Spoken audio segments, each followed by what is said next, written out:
I have a problem. So my friend's birthday is coming up in about a week, and what this means is that I have to make them a gift. I say make because last time around for my birthday, they made me this. It was really good. The issue is that I don't have these artistic abilities, but I do like to make things. Or try, because they break. So I hope that this one maybe doesn't break. Enjoy.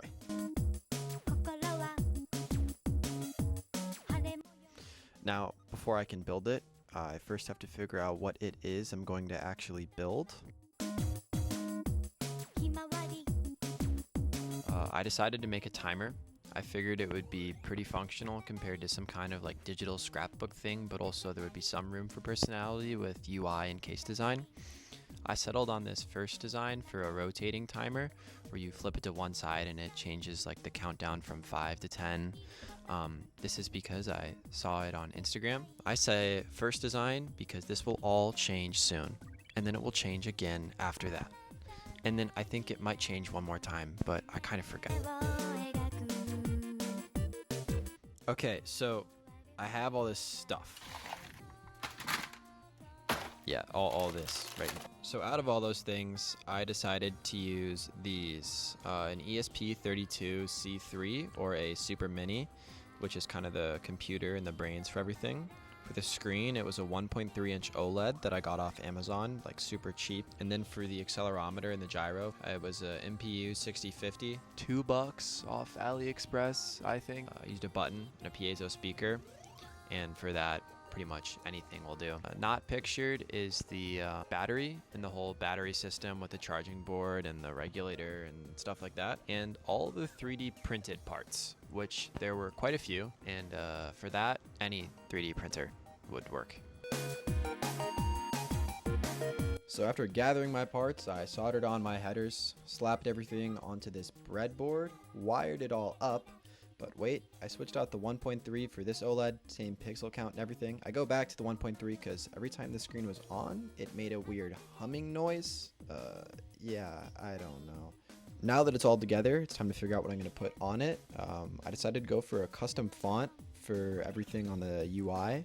And then I also drew these splash screens in between modes filled with little drawings and just like inside jokes. You know, you get it. After the initial run through of code, I realized that the timer was all good and horizontal, but when you made it vertical, the numbers would get all small. And that sucked because I also had to code them to be small. And I suck at coding. Also, it's like a boring rectangle and I wanted to do all this mode stuff, but I only had one button. It's not working. So alright, out with the MPU and in with the rotary encoder. This is nice because it will give us control that cannot be found just by spinning a box in a circle. Also going to switch out the plain old button I was using before for these mechanical keyboard switches I had lying around, which is also just a button, but with more personality. Alright, design number 2. I'm actually really confident in this one. And it's not just the physical interaction that's nice, it's also the visual aspect of it all. It makes it look 3D, it's interesting to look at, it's easy to use. It's just good. It's a really solid design. Alright, this is looking good. Let's wire it all up, make sure it looks good. You know, I think I might have to change the UI a little bit, but we'll see. Let's push that code out and test it out. It did not work. So the encoder just wouldn't register any input except for the click, which was strange because I've used it before. And even with pull-up resistors, it didn't make a difference. Changing the pins between the encoder and using a different encoder between the button and the encoder didn't change anything. And you know what? It's fine. I didn't even want to use this stupid encoder anyways. It's like a little knob. Who cares about knob? All right, no more encoder. Now we're going to use 2 more keyboard switches, which is 2 more than we were using before. Which was 1 before, which means now we're going to use 3. And speaking of that number, 3, I think we have something to discuss. Before, the encoder had 3 points of function, left, right, click, but now these buttons only have 1 each, which means going from the encoder to buttons, we have 2 points of function, which happens to be an issue because 2 is less than 3. And personally, I don't like issues. So in order to solve this, I think what we can do is just do a long press on these buttons, which would bring 2 points of function to each button. And wait a second, 2 points of function per button, 2 buttons, 2 times 2 is 4, and 4 is greater than 3. After making this confidence-inspiring discovery, now's actually a good time to mention I went back to the old screen from this broken one. I finished up my UI, and everything was looking pretty good here. It all worked well, which was surprising. This is actually good. Unfortunately, things can't stay good forever. And now I have to 3D model, which isn't good at all. There is nothing more satisfying than an entire project finally coming together, turning what used to look like this into something that looks like this. I mean this. Okay, so let's jump into the process of making a this. As with many things, the first step is to think about it really hard, and then to draw it out. This is my first drawing. I used about none of it for my final design, so I'm actually gonna make a new one just for this video right now. All right, I begin this with a question. Where do keyboard switches come from? Keyboards, right? Where do keyboards come from? Computers. So you get the idea. It's gonna look like a little computer. Because I'm making this after I actually did all the work, I can say that I just decided this from the beginning. But I decided to put the battery in the base, along with the switches, of course. And as for everything else, I'm just stuffing it in the top. The start stop button, an LED at the front that's gonna go next to the screen. So screen at the front, LED next to it, start stop button on the top, and then charging port and a switcher on the back, along with some vents for the speaker.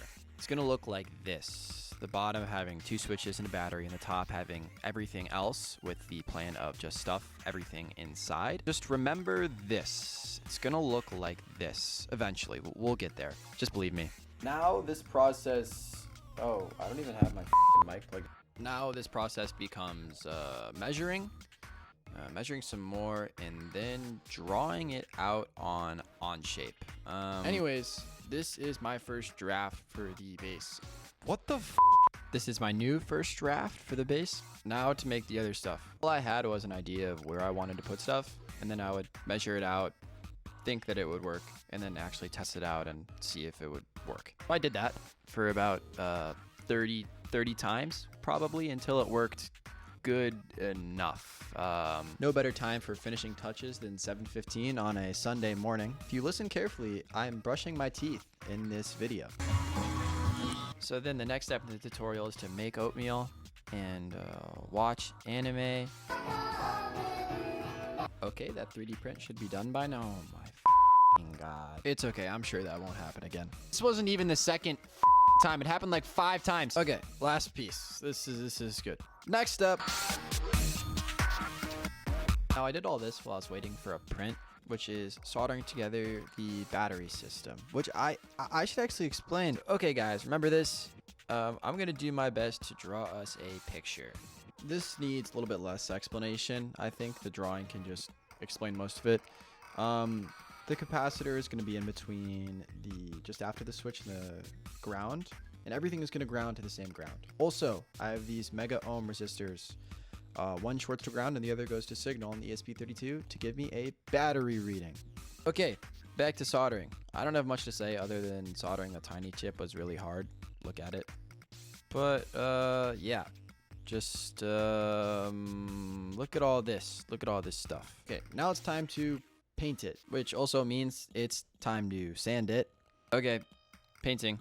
I used 2 different colors of spray paint. I hope you guys like my Ocean Conservancy t-shirt and the rest of my outfit. I wore this not for painting, but for the specific purpose of this YouTube video. Headband and mask included. Now things are looking pretty...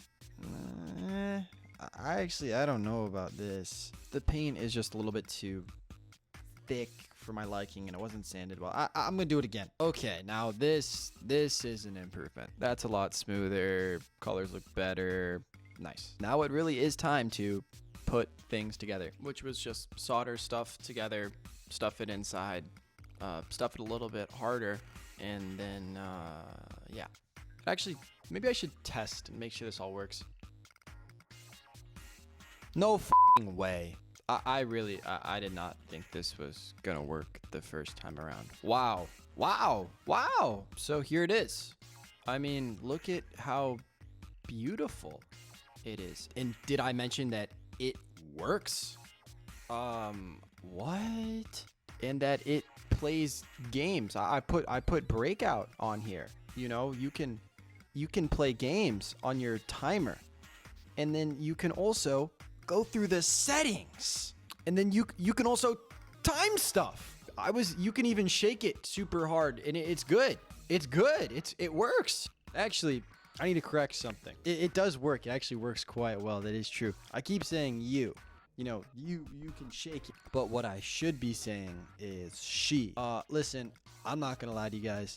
This is for my girlfriend. Or actually, it was for my girlfriend. We broke up. I still gave it to her. She really liked it. We didn't break up because, but yeah.